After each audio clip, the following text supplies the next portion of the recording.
All right, welcome to the Explainer. So, have you ever noticed how some ghost stories, they feel kind of similar? Well, today, we're going to tear apart two really chilling horror stories to see if we can find the hidden blueprint they both share.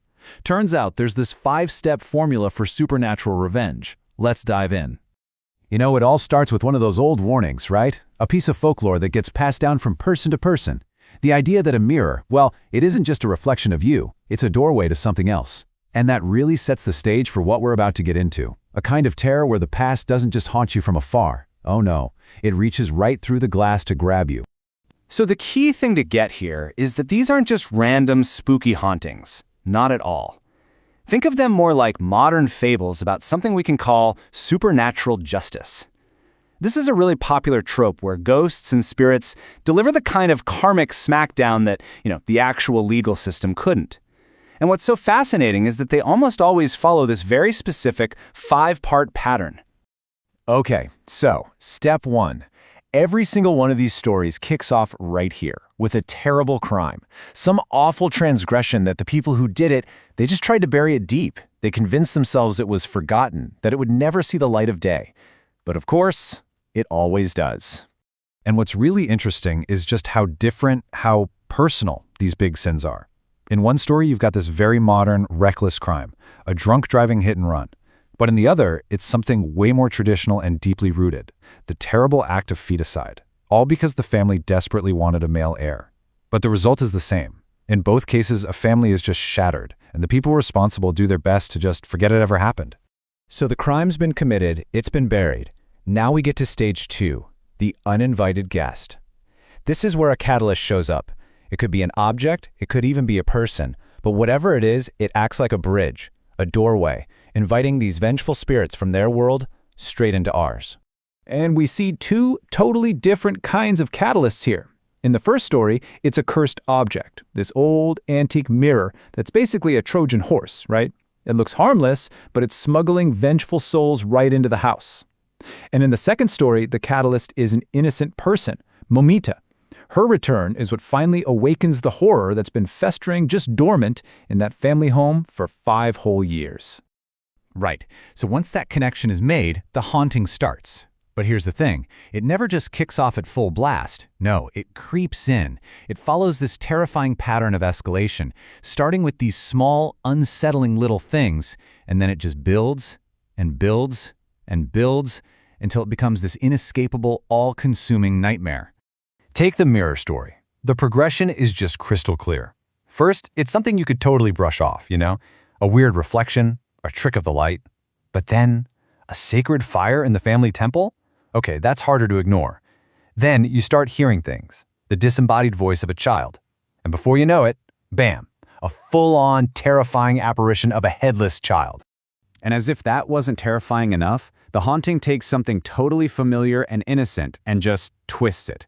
The ghost of that little boy starts singing Twinkle, Twinkle, Little Star, but in this horrifying, distorted voice. It's an absolute perversion of a childhood classic, turning it into a straight-up herald of doom. So creepy. The unborn story? It follows a really similar path, ramping up the terror step by step. It starts with these weird visions, a ghostly doll popping up in mirrors, a message scrawled on the glass saying, "Aunt, you've come." Then it moves into sound, the heartbreaking cry of a baby echoing through the house. But this is where it gets really serious. The escalation here leads to a physical, deadly consequence. The family's firstborn daughter is mysteriously killed. And this brings us to the big one, the climax. This is that moment where the why behind all the terror is finally horribly revealed. The characters and us watching were all forced to look right at that original sin that started this whole mess. In the mirror story, the reveal is just brutally direct. There's no mystery here. The spirit literally confronts the killer, Needy, and says, "Hey, remember that night when you killed a woman and her child? Yeah, that was me." There's zero ambiguity. It's just a ghost spelling out exactly why it's there for revenge. And then the spirit lays out this incredibly methodical, 4-step plan for revenge. I mean, this isn't just blind rage, this is calculated vengeance. Think about it. The grieving mother, the Banjaran, she sees the hit and run. She then uses black magic to bind the souls of her daughter and grandson to their favorite mirror. Then she uses more magic to literally draw the killer to her market stall, and finally, she sells her the cursed mirror. She gets her to bring the curse into her own home. It's a terrifyingly precise plot. Okay, but now check this out. In the other story, the truth doesn't come from a ghost. It comes from a living person who's just consumed by grief and anger. The sister-in-law finally breaks down and confesses the family's horrifying secret, that they forced her to abort her own daughter. And she reveals that that act is what unleashed this curse on all of them. And now, for the final act. With the truth out in the open, the spirits deliver their final, brutal justice. This is the reckoning. This is the payback. And the punishment is tailored to perfectly and horrifyingly fit the original crime. And if you look at this table, you can see exactly how this supernatural justice creates this grim karmic balance. It's literally an eye for an eye. In the mirror story, Niti killed a mother and her child, so the spirits kill her and her own unborn child. A child for a child. And in the unborn story, the family got rid of a daughter, so the curse takes their other children. And the brother who forced the abortion ends up taking his own life.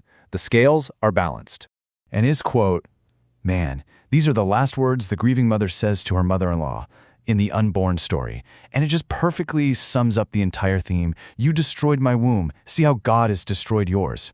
It's not just revenge, right? It's framed as something bigger, divine, supernatural retribution. It's like the universe itself, using these spirits, is stepping in to balance the scales.